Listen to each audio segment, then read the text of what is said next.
You have certainly heard his voice, even if you don't know it.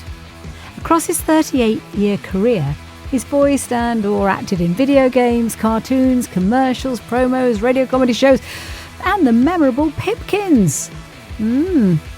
This voice actor really is the definition of versatile. Oh, and he's a great singer too, and he's written a book. Hear all about it, because I'm very excited to have him on the podcast. It's only Jonathan Blinkin' Kydd. That's not really his middle name, by the way. Thank you. Hello, Jonathan. Hello, Gulps Tanya. tea. How are you? And it's coffee, actually. With coffee? coconut milk. Yeah. And it's How are decaf. you? Really healthy, you know. Is it? I'm pretty healthy. Thanks very much You for look asking. it. What's Thank that you. on your shirt? Thank you. It's the drugs. It's a picture of Frank Lampard, who was... Oh, Chelsea's yes, he's a greatest footballing goal person, scorer. I believe. Yes, I am. You're very keen very on your pro. football, aren't yes, you? I do a podcast twice a week called the Chelsea Fancast. And One that I will never appear on because I know nothing about football nor wish to. But then annoyingly, that's me. I know an enormous amount about football, just by being very old and having watched my team a lot. Ah, well, yes. And is that Chelsea? It is a Chelsea. Ooh, Yeah, he's a Chelsea character. Yes. Chelsea character. Yes, I like that. yes. They should make a kind of an animation called the Chelsea characters. character. These are the Great, Chelsea wouldn't it? characters. Yes. I've wanted to talk to you for ages, young man, about lots of things. Young man, One, young about man. your incredible career in the industry and all the things that you do, because I know, and we're going to really promote the hell out of this today, you've got a book out. That's it. And it's Go Quicker, Sound Slower, which is a thing that most voice actors at some point in their life, it's got words and everything. It's a real book. Look, It's a real everybody. It's real. It's real. I was actually told, to, if you put a TikTok ad, which I forgot to do when I did it recently, you have to go, it's a real book. Otherwise, people will think you're just holding up a cover, which I don't understand. I really mean that you have to go, look, it's got words and It's got words and everything. Ooh, words Has it got pictures in it? No, I didn't have other. That would be giving the game away, but we'll get on to that well, later. it would really. Because would. one of the things about Jonathan that anybody who knows me and anyone's ever worked with me knows that he has got this amazing film that he made many years ago, starred in, produced in, and it's called, would you go, "Arr"? Apparently everybody go "ar." I always thought that everybody went "ah" because Robert Newton. Arr. I thought he went "ahar," so I put an H in it. "Ahar." I always thought it was that, but it's "ar" as opposed to taken over. Whether that's American, I think that's because the R is like, oh no. But it's a wonderful film, and it really sums up working with agencies in particular, doesn't it? And Jonathan plays himself as a voiceover put under enormous pressure and showing the studio etiquette of that everything's fine. Yes. Fine. Yes, Absolutely. of course, you're giving me a stupid direction, but that's okay. That's right. And the word I always used was "okay then" for okay, regardless. then I do It was that always too. That. Yeah. Okay then. Yeah. And You're telling me to do what? You're telling me to be fun but sad. And, yes. And then particularly Go Quicker, Sound Slower, which is always the, that's the classic name of the book. Yeah. Classic. But yes, I played both parts in that. Yes, I know you were the director. I was the director as well. Yes, which, and bizarrely, some people said, "Who was that other bloke? What actor was that?" I looked for him in the cast list. Which just shows how good you are. Oh, man. They didn't even realise it was you. I grew some facial hair for me. Which the older I get, the more I can do really easily. I don't know why. Yeah. It just goes like that. Not on the top of my head, but on my face. Yeah. And other parts of the body I didn't want to Well, discuss. always useful. And the other guy, I just had a shave. And in fact, if you look closely at the film, because I was shaving quickly because we were losing time. We were at Angel Sound doing it. Oh yeah. I nicked myself, and you can actually see that there's a little nick. Oh no, too many people are fascinated by the fact that you do that so well. And it's a must now. Every student I work with, I make them watch that film. Because that is there was, but from experience, that whole session that I did was based on experience, as is my book, is very similar to. Yeah. I used to go home and write down idiocy in a not diary form, but just write it. The session that you'd had in the day where. Where they'd asked you to be a tree, and you'd thought, and I've asked for a direction. How do you want me the tree to be? How do you want the tree? And it's got a lot of bark.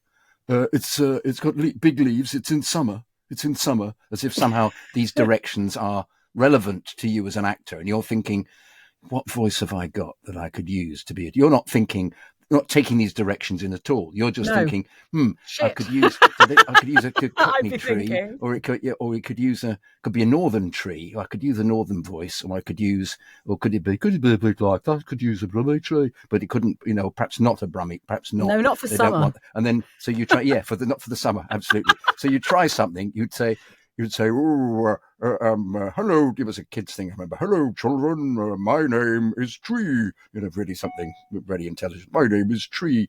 And you'd give that first take, and the director would say, oh, no, I don't like that at all. Have you got anything else? Hello, my name is Tree. We don't want accents. No accents. Oh, okay. No accents at all. No accents. What do we do then? I'll give him my name is Gruff. Oh, too gruff. A little bit squeak. Hello, my name is Wide Mouth Frog. Hello, my name is Tree. Oh, it's very inaudible. Oh, okay. Hello,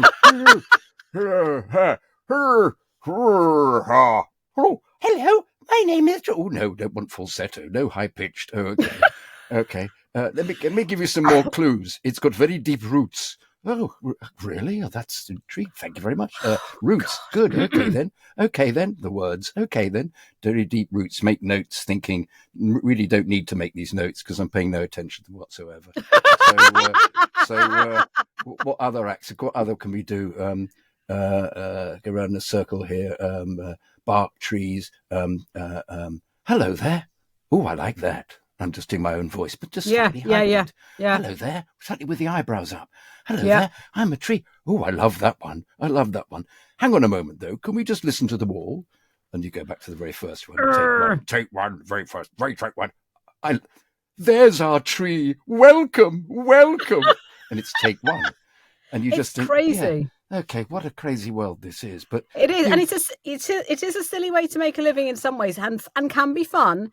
But I mean, when I'm teaching people, I train them how to handle this, because you'll get 14 different directors from an agency who are all on the jolly, as you know, and they all start giving you the book. Yes, this book is all about jollies. It's all about the idiocy of ad agencies, the madness. There's one section in it where I'm actually invited to lunch because they can't find the client and they need to sign it off to play it to him, and they say, "Would you like lunch?" The first time ever in, I would say, 20 years, I've been doing it for 40 years, 20 years, I've ever been offered lunch by the agency. Yeah. And I went slightly unless you're famous, really famous, then you get in which case you're part of in the deal in the first place. Yeah. But you're just, the number of times people are scoffing in front of you and you're just sitting in the booth waiting for a decision to be made, waiting to find the client who's off on a yacht somewhere.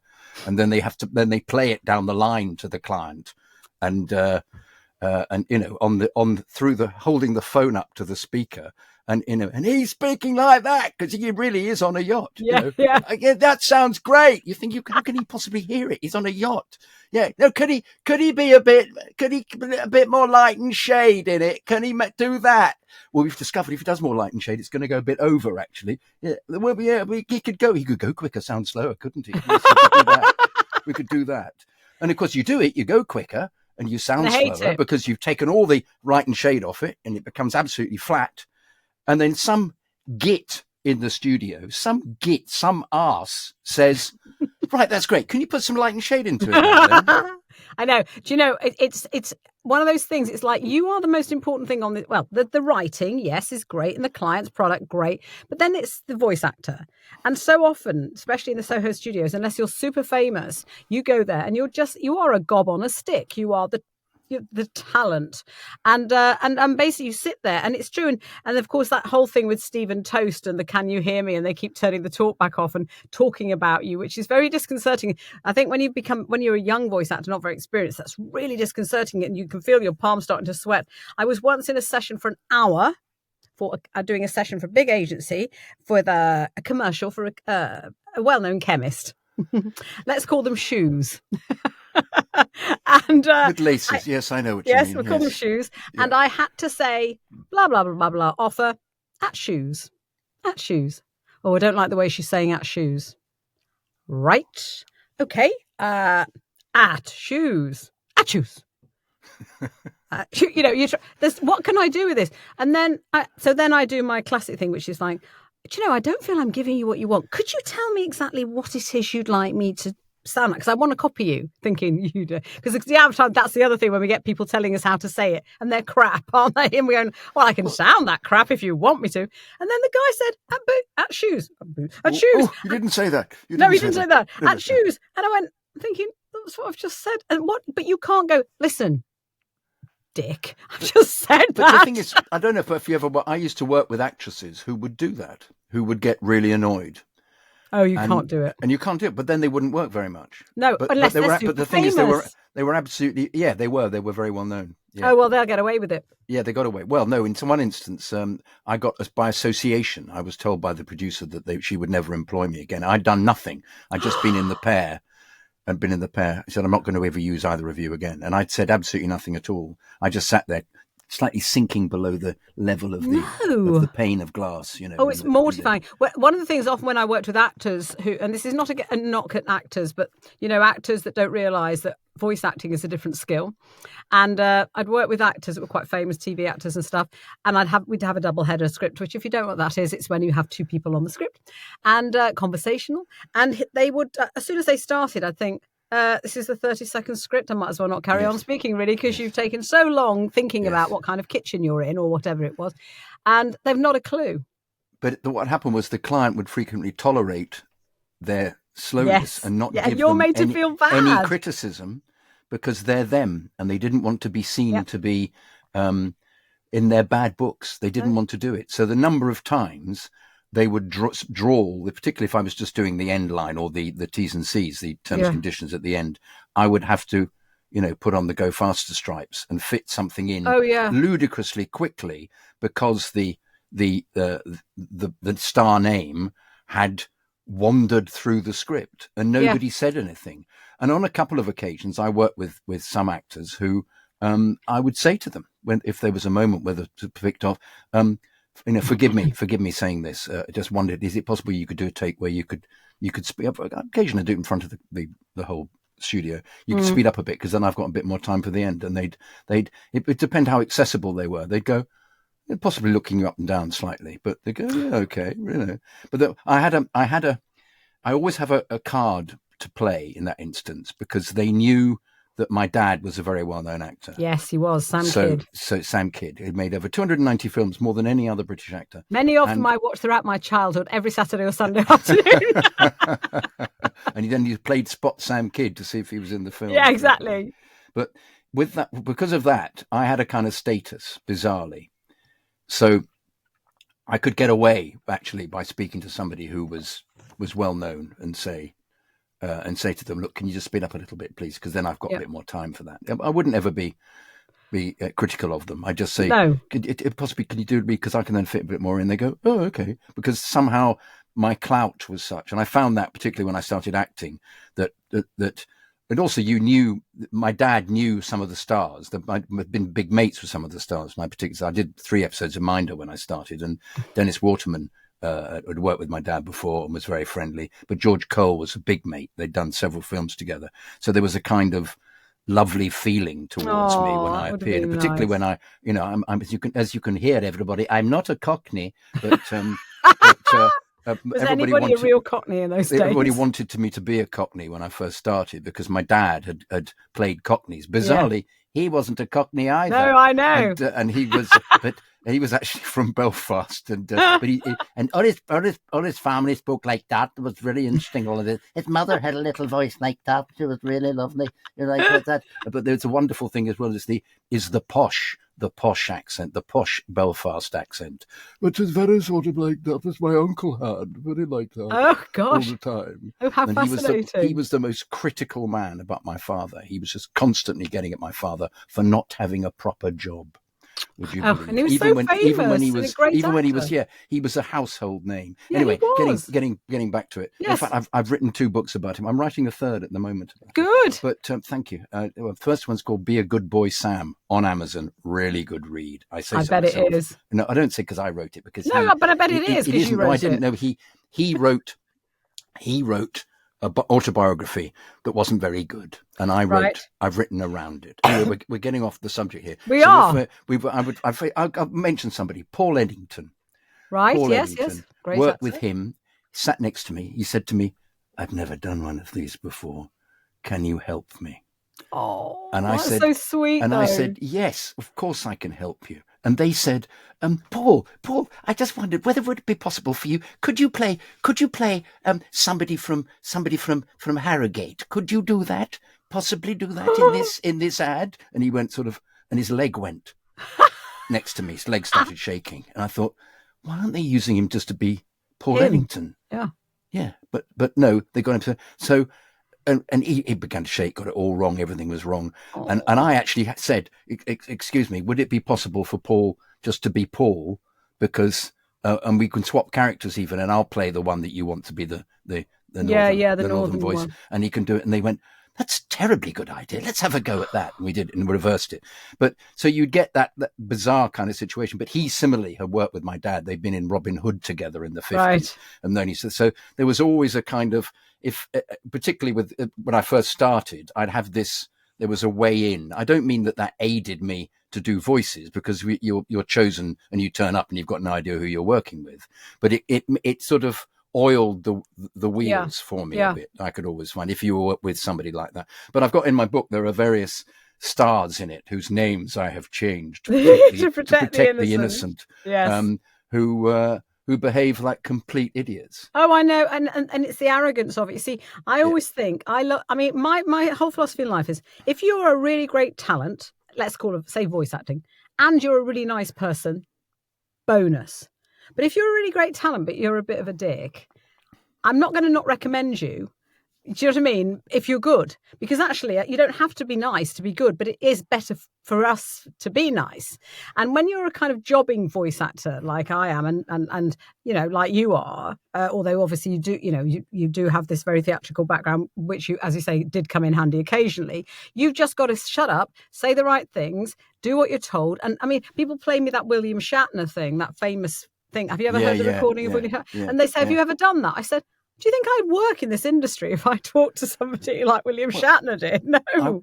I worked with an actor who was with Hobson's when I was with Hobson's, who actually said to me, he said, well done, you're doing very well. He was a National Theatre and he'd been in various sci-fi things. He said, very good. He said, you've reached the stage of your career where you can walk out whenever you feel like it. Walk out whenever you feel like it. And I said, okay, well, yeah, but probably I don't really know what that means. What do you mean?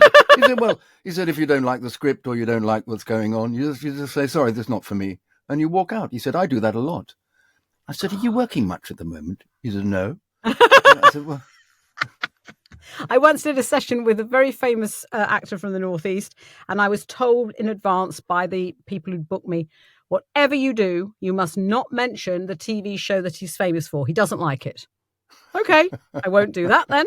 And it was me and the lovely Headley that was from The Archers, and this man, who was very pleasant. He turned up late. Of course, we'd been waiting half an hour, but anyway, never mind. Very nice.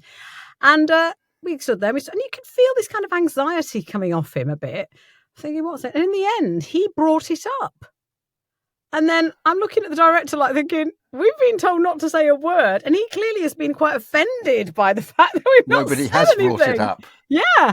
And then once he'd opened the subject, we went, well, yeah, we love that programme. And yeah, it's really this and blah, blah, blah, blah. And I loved you in this programme. But we were told, don't, whatever you do. If you do that, you're out. Wow. He doesn't like it. People, it's like entourages, isn't it, with stars? They're always usually the tossers, not the star. Perhaps it was a Thursday and he likes talking about it on a Thursday or something. Well, nobody gave me that note. Now, look, we must move on. You have done so much in this industry, and this is what we're going to talk about a little bit today, because Jonathan is, you will have heard Jonathan's voice in loads and loads of things. I mean, I've got a whole list of stuff here. I mean, on telly, you didn't have your hand up the bum of a hare, did you? No, I didn't. I wasn't a puppeteer. No, That's what I meant. I was Tom in Pipkins for about 76, 78 episodes or something. And is that the really scary looking hair? Yeah. Well, yeah. But everybody puts pictures up of him when he's at the wrong angle. You know, he was He was quite approachable, really. My And the, husband said it gave him nightmares as a child. yeah, no, that's what people. Yeah, people posted it up on Facebook, a picture of him saying the stuff of nightmares. And You sure they're not talking about you, Jonathan? Nightmares. No, that's not me. No. Obviously, no, I look rather youthful and. You've aged much better than the hair, I'm sure. And loads and loads and loads of character work, but not you're like me, but obviously you're much more famous than I am. So you are. I mean, I'm well known in the industry, but in the world out there, who the bloody hell is Tanya Rich? Who does she think she is?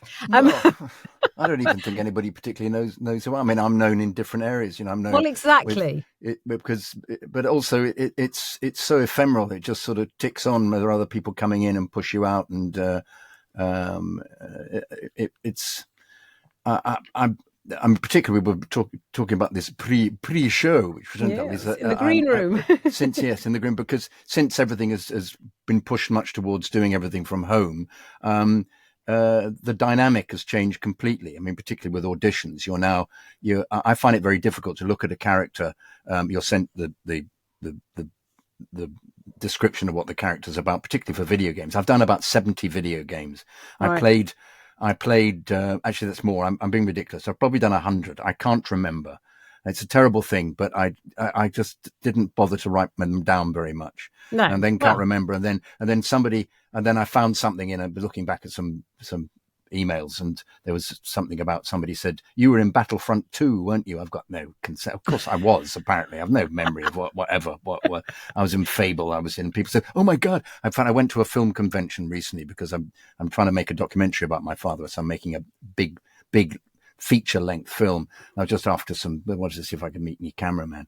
And I was chatting to these kids they were sort of students. They'd come along to soak up the atmosphere, and they weren't interested in me at all. I just said, they said, you're an actor, you've been in anything recently? I said, no, I'm not particularly done. I said, yeah, I was in something on Apple TV, but it wasn't a very big part. I said, I've done a bit of voice work there. Oh, what you done? I said, well, I've been in Assassin's Creed a couple of times, in Fable. I did all the voices. Was in Harry Potter in every single one, playing Hagrid, playing Death Eaters, playing Urklings, playing portraits, playing the other characters. Oh my God, you're famous. Oh my God, I've listened to you all my life. Oh my God, God. Thinking, oh, okay, well, it's as simple as that, wasn't it? Just had to mention these games. But Yes. the trouble is that I went through a period, there was a particular period, just pre-COVID, I think COVID really mucked it up for me.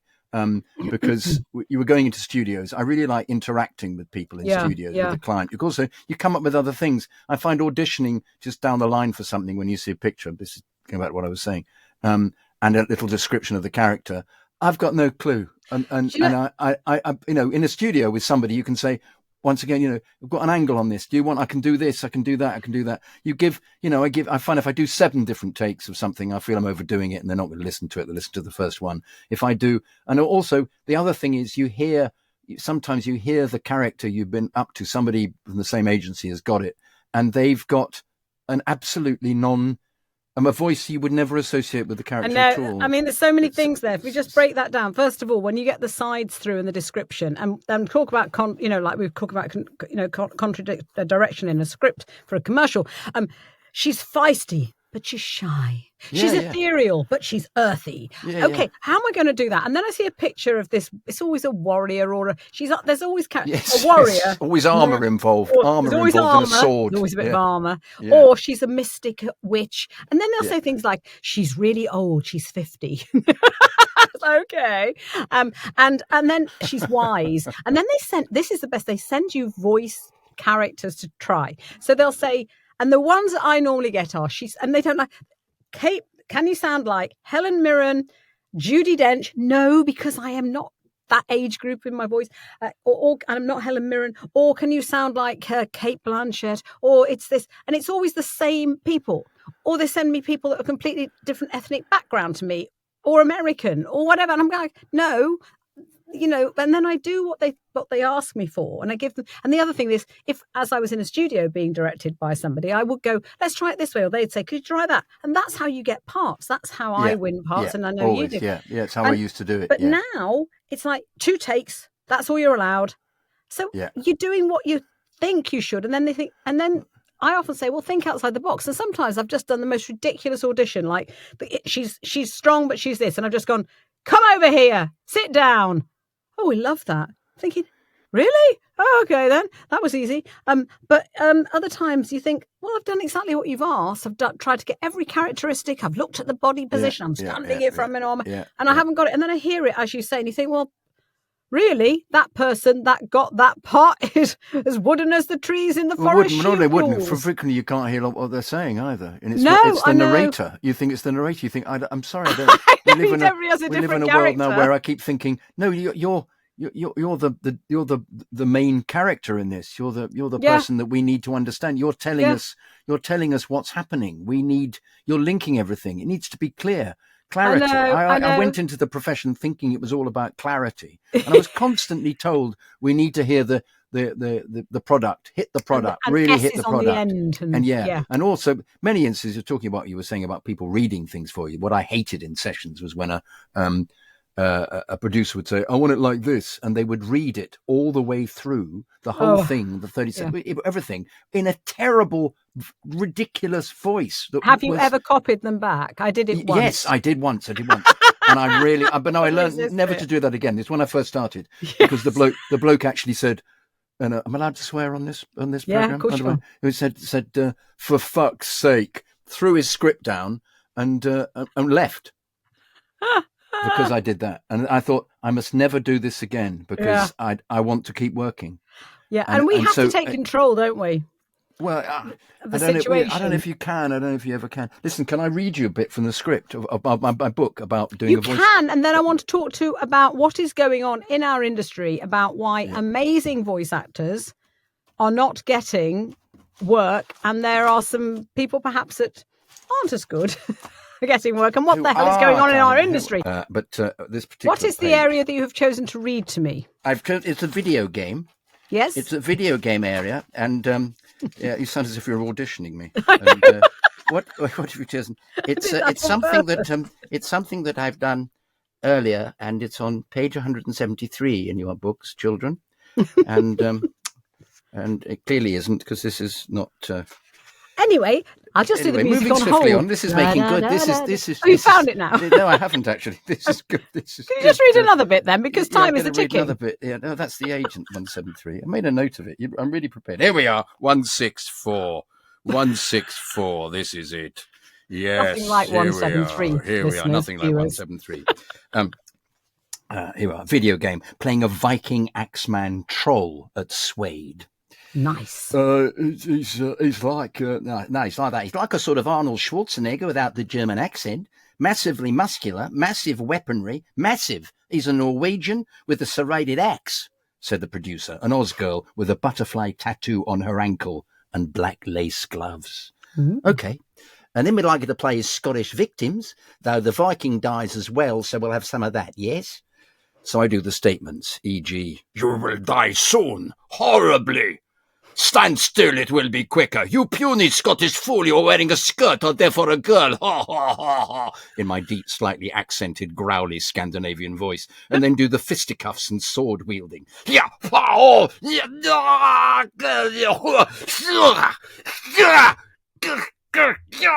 You need gallons of honey and lemon during this, which the Swade Studios provide. I tried the Scottish peasants.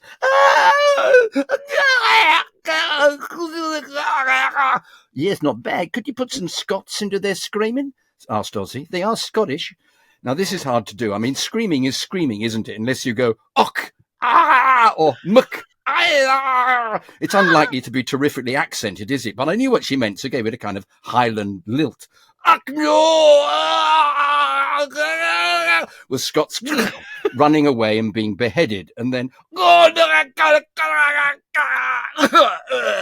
was a painful run through the gut Scottish scream. As usual, the whole thing was totally knackering. I mean, you have to pretend you're slicing people with an enormous battle axe and fighting and having a blade lop your own arm off and then die in excruciating pain, which is exhausting. I'm in a muck sweat after a few moments and then drip all over the table. The pleading for your life and then being slaughtered bit caused the pretty Oz director to get all weepy. Oh, mate, That was heart-wrenching, she said. Yes, I was imagining family and friends having their throats cut and then being disemboweled and bits of them being displayed on poles, I replied sadly. She went silent. A little tear rolled down her cheek. Really enjoyable, but voice-losing, all that primal scream, shrieking stuff, and you need a shower, a lie-down and a coffee afterwards, and possibly some counselling after seeing and being all your relatives butchered, even if it's only in your head. That was wonderful. Thank you. Do you know, I can't wait to get hold of this book. I'm going to take it on holiday with me. I should have sent it to you. What a mug. Oh, they've sent it time, darling. I don't need till the 3rd of September. I'll send it. Yeah, I'm happy. Please send it, and then I will give you a review. Oh, that would be great. Thank you. And it will just be me with mascara running down my face because I'll be laughing so much. I know. I hope so. Thank you. Well, you have to imagine me performing that. Well, I have. That's what I will do. I've got to do the audio book. In fact, as somebody said, "What have you done? You should have done an audio book first, or you've got to do a podcast of it," because there's a lot of dialogue in it, massively like that in studios, and also my mother's in it, who's really rather lovely because at the time she was attempting to make me into a DIY expert. I'd come round and she'd say, "Hello, darling, the boiler's not working. Could you make it for? Oh, I can't get the loo to flush. Could you possibly find out why it's not flushing? Can you do the lawn for me because it needs to be? Oh, could you do the borders? Put a couple of plants in for me, you know." But you never know. You might get to play a character like that, and then you're an expert now. You'll know what it feels to jiggle out with a thing in a toilet. I feel my career is on the wane that way. Unless I make films. I've written a screenplay for a film that I want to be with my band. I want all the songs I've written because I used to write songs. Thank you. But I originally, when I was on the Brian Conley show, I was in, which is 30 years ago, I was in all the sketches, lots of the sketches, but in fact wasn't in all of the sketches because politically I was possibly too upstaging of him by being in all the sketches because, oops, I made it funny. And so politically, I was then doing less and less. But at the same time, I was writing the songs for him because he said, "Jonathan, I haven't got any songs. Do you got any suggestions of songs?" And I said, funnily enough, so I gave him a cassette. And we ended up, me and my mate, writing 26 songs for the series. This was LWT, This Way Up on a Saturday night. I've heard your songs. You're a brilliant writer. One of my favourite songs I ever heard that you did with the band was Posh. Oh, you're a dear thing. I adored that. I shared that because my daughter did her first degree at the Royal Agricultural University in Cirencester, which is very posh. Yes. And also, yes, very red-trousered. Well, thank you. Yes, somebody said to me, it was the guy who did Charles Peaty writes does the cartoon for, what's the name of the character? In I can't remember, the Telegraph, is it the Hooray Henry character? Yeah. Anyway, he does him. Yeah, he met him in a bar in Riverside Studios, and he said, "Can I just say to you, you're Jonathan, aren't you?" He said, "That Posh video," he said, "it's a work of art." He said. I went, "Oh." I said, "You find it funny?" He said, "It's funny, but it's a work of art because it's a 1930s grime video." It's but just thank brilliant. You for liking that. Thank you. I mean, anyway, I know very early on when you started the band, you very kindly asked if I would be interested in auditioning to be in it, which I would have loved to have been in it. But of course, you're in London, I'm in Bath, and it would have been a bit difficult. And then, of course, I had the Bellfleurs as well, and it was all a bit much. But you know what? Yeah, we were going to try and do a gig together, weren't we? And we were. And I'd still like to do that because when we're not recording this, I have a few ideas that I'd like to run past you. But there's no point doing it here because, you know, people. No, I'd be very happy. I'm up for ideas because getting back what we were talking before, I'm hardly working. I did Mr. Bean recently. I'll be honest, we've played about 40 characters in it, this series. But they're all one-liners, two words here and there. But it's also, they love Waller. They'll just say, what is so interesting about doing Mr. Bean is because the kind of cartoon is lots of the characters make noises. So as anybody watching this thinking about how to do cartoons, they will ask you frequently to go, they'll show you the picture. The guy's come in and he's a waiter, and because he notices his shoe is undone, and he bends down, puts the tray to the side. Bean comes and takes the plate away, takes the tray away into the distance. But they want you to voice all those actions. They may not use all of them. They may use just a couple. But you have to come into the door. You move the door, coming in, swinging door. Look around.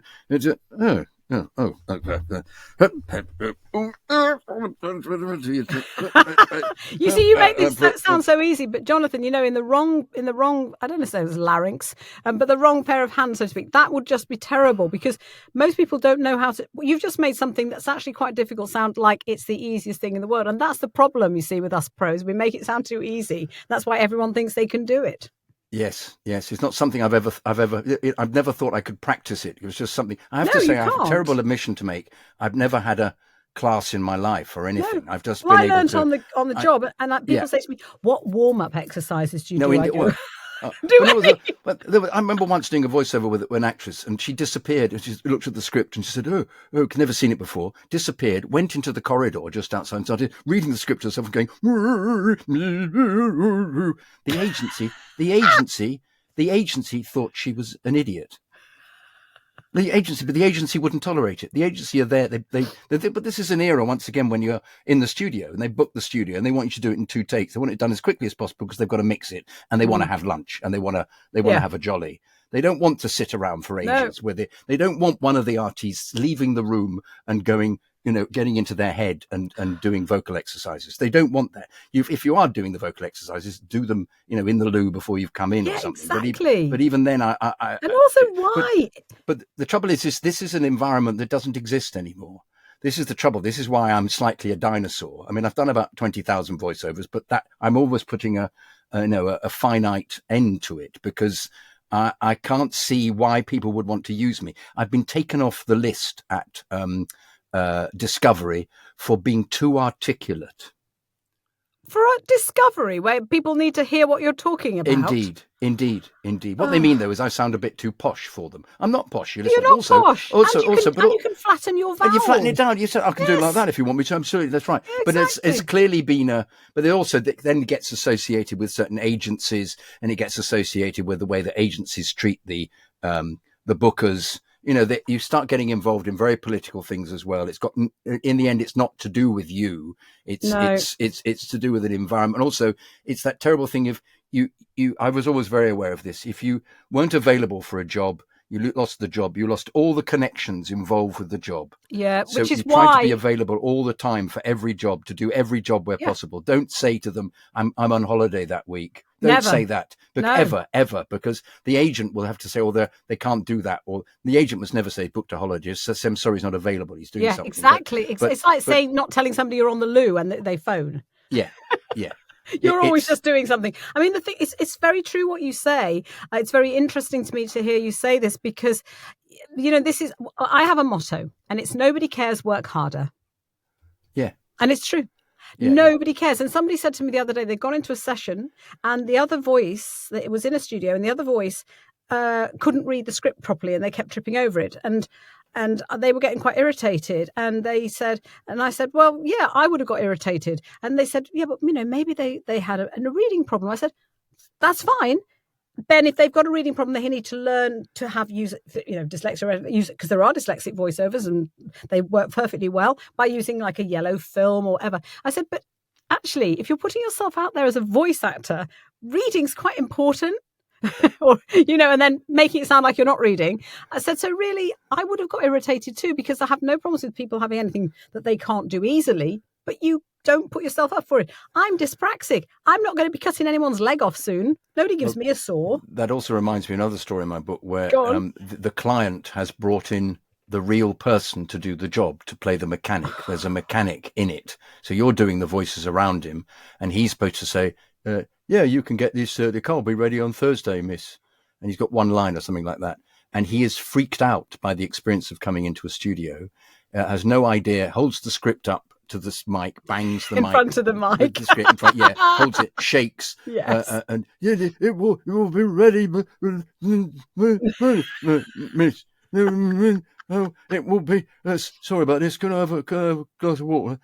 Yes, okay. And the client is there. And anyway, 27 takes later, he's failed miserably. And they said, well, and they do that wonderful thing of saying, that's great. Good. We've got that now. Brilliant. Yeah. So superb. Well done. Thanks very much. And he leaves. And the client says, well, well, that didn't work. And we say, can we do it? One of us will do it. No, I don't want that. I'll come in and do it. And the client comes in and does a go at doing They it. all want to be And he's as bad. Yeah. He can't do it either. So they get the runner to come in. They get a runner to come in and do it. So the boy comes in and does it. Somebody else, they go around the studio to try and say this one line.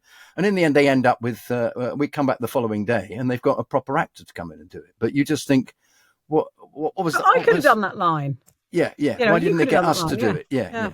But but that's, honestly, there's something people would not believe it. I mean, you do go to like gaming things. I went for a gaming audition not so long ago. Brilliant, and it was great because they said, "Oh, can you try this character?" Oh, and it was so funny though. Does this give you any indication of what people are used to working with? I'd done this older character with kind of, because I'm from the Black Country and they wanted genuine Black Country, old, right, proper, horrible accent. Sorry, Black Country people. It's a gorgeous accent, but a lot of people find it horrible. I love it. Yes, it's said in the right way. It's a bit dour. It is a bit dour. People, they sound the same as winning the lottery as their granny dying, basically. And people are going, could you give me some more smile? I'm going, my face is like this. Anyway. So they said, can you try this other character? And she's here. And I said, well, she'd be more upper class, wouldn't she? And she'd be younger. And they went, yeah. So I did this voice. And then the talkback comes on. The talkback comes on. And I'm looking. And there's the two guys in the booth. And they went, where did that voice come from? Yes. I went, me? Wow. Oh, okay. Carry on. And I was thinking, why are you so impressed by what I've just done, which any decent voice actor should be able to do? Yeah. And then they said, can you do this character? Can you do that character? And then in the end, they said, might as well not employ anybody else, Tanya. Might as well get used to do the whole thing. I'm like, yeah, as long as you pay me. The surprise with that I find so ridiculous. Yeah, it's the surprise. But I've actually been told going down the line, no, we don't want that voice because it's not authentic. That's not your real voice, is it? I've been told this by various producers. What is our real voice? We're comedians. Yeah, no, actually, I took the piss in this instance because I said, you're absolutely right. It's not my real voice. It's my real voice. And the guy went, he said, what, are you a Cockney? Wow, we could use that.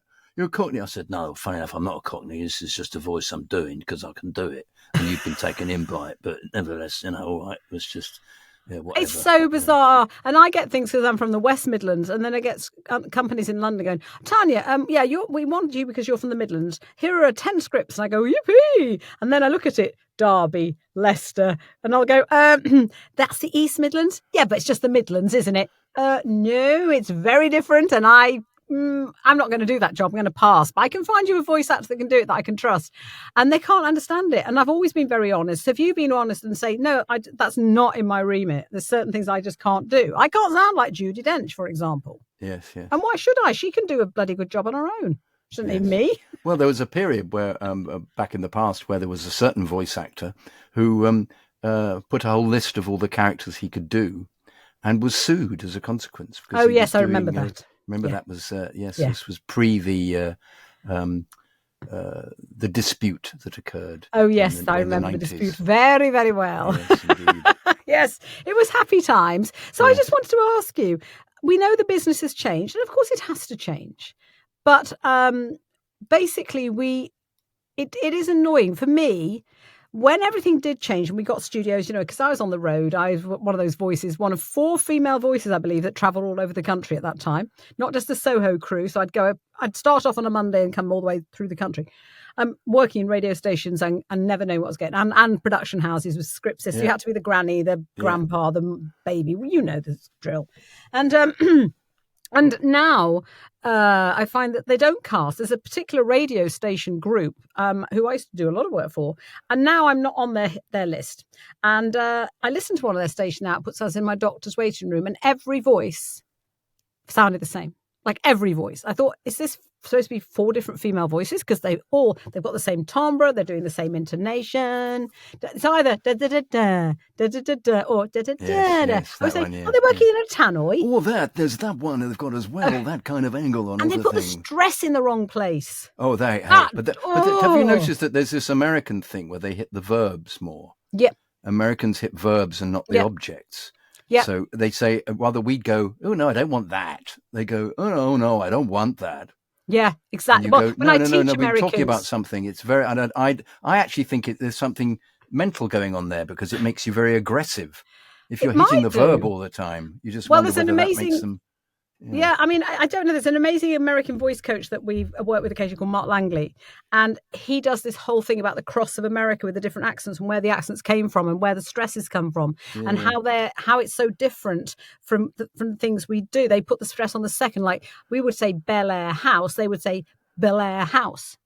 Yeah, But- no, it's happening in everything. Yeah, So you'd but what about the you'd and have the? people like Peter Pan. They go, it's Peter Pan. Yeah, I know. It's not. It's Peter Pan. What about the and the? Does that drive you mad? Madness. Oh, beyond I'm belief. shouting. It's Mad. the Yeah. earth. When I'm It's trying, the my earth. 8-year-old daughter keeps saying, that was the end. I said, no, sweetheart, it's the end. Before end, a I vowel, know. it becomes the. It has to be like that. Otherwise, you're actually listening to yourself. You're having to actually make an effort to go the end, because you're having to stop, because it just should have lied beautifully. It's with horrible, elision. and it makes you sound Yeah. like a toddler. The end. Yes. Yeah, Well, it exactly. used to be a gag at the end of Amy MacDonald in the 1948 show would appear at the end, and she'd go, "It's the end," to a big laugh. It was a laugh. People going, because she did that voice, didn't she? grammatically. Oh, it's Amy It's a MacDonald. voice like that, exactly. Although my ex-boyfriend once, many years ago, who was going up to television station to battle Mary Whitehouse because he was in the porn industry. Another story. He travelled up with Amy MacDonald, and he said she talks perfectly normally in real life. Oh yeah, no, she was doing a comedy character. Yes. But people thought she talked like that, didn't they? I know. That was So look, she got cast accordingly. Yeah. We are nearly at the end. See what I did there? And I want people to know more about your book. So very quickly, it's released on the 26th of July, which is gone. It's from Amazon in paperback. Is there a Kindle version? Yes. Great. Okay. Great. And there will be an audio book, but I still haven't got round to the audio books. But I still haven't got round to. I hate doing audiobooks. Oh, me too. I'm useless at that. I mean, because I haven't done an audiobook of my dad's first. My dad's book the first one sold about 3,000, and it's a decent read, but I just find I've never enjoyed it, and also you get paid so dreadfully for doing it that I like it if I have to do bits of it. Or if it's like short stories, I'm fine. Or character, but if I've got to do the whole, I admire these people that can go there. Oh. But then, unless you're Stephen Fry and you're getting thousands, yes. most of The man who nothing. allegedly wouldn't get out of bed for anything more, anything less than 32,000. I'll get out of bed for 32 quid. 32 pence, actually. Well, at the moment, as I say, I'd get out of bed well, I wouldn't. I've got so many different things on at the moment that as is with the writing in particular, writing that book. So let me look at that book. Can you bring that closer? Because I want to just make sure I can see it. Go Quicker Sounds Slower. An actor's voiceover's diary by the infamous. No, it Jonathan doesn't Kydd. say that on there, does No, it? I said No, it. it doesn't. But there's the back of it. Look, it's got The some back of other it, yes. things. Other I things can't written on read it. that. It's got. Have you got a speech impediment? J.T. Bag, not his real name. You've got another second to play with. Can you spread it over the reed? Kermit, producer, Bingle, Bubble, and Bobble. Are you really going to say it like that? Jack Taylor, actor, not his real name. And yes, in the book there's a fake cartoon called Henry Hedgehog. I did Paddington for about 120 episodes in the 90s, and it's based loosely on that. This Henry Hedgehog. Cartoon. And this actor used to say to me, "You're going to say it like that? Are you really going to say it like that?" Funny enough, we didn't get on terribly well, and he was unfortunately in all the episodes. And the director kept saying, "You work so well with him. I'm trying to pair you together as much as possible." And I'm thinking, he's a complete turd. What do? I can't say anything. But anyway, another one. I don't know what I want, but I'll know what I want when I see it, or even hear it. When I hear it, that dreadful. I've heard that so many times. Can we go again and be better, Arturo, copywriter? FU. You don't look like your voice, do you, BBC producer? Had that one, that's in the book as well. You're sounding like a complete beep with a C, which I've actually had said to me. Another You should have that on a T-shirt. I should, indeed. You do great death, don't you? Which was an Ubisoft producer. Your reputation goes before you. You do great death. Because I played I'd love Jack people the to say Ripper that to me. and all his victims. But yeah, I put it, it's voiceovers, acting, food, castings, idiocy, envy, sex, actors, football, squash, more sex, studios, producers, creatives, agents, casting directors, feeble friends. Jonathan Kydd reveals what it's really like in the ultra-competitive world of TV, commercials, video games, documentaries and cartoons in the seamy, seedy melting pot of Soho, Putney and shepherd's bush. Good. And may I compliment you on your wonderful breathing then? Was I good? You were actually, yeah. I'm asthmatic. I've got no idea how I manage You're it. obviously using the right muscles. So I we have must got be. to sadly wrap this up.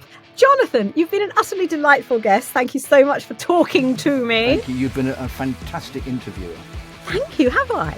Yeah, really terrific. Oh, thank you. I really enjoyed doing it. And I'm really beautifully. interested in Thank people, you. you see. Do you like my T-shirt, by the way?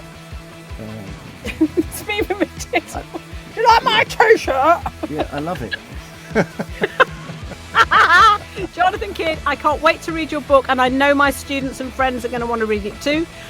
So, Jonathan Kydd, can you go faster? But sound faster, go slower. Go quicker, sound slower. Tenner on Amazon and eBay. On Amazon. And thank you so much. You've been a wonderful guest. Goodbye for now. Great fun. Thank you so much. Thank you. Bye.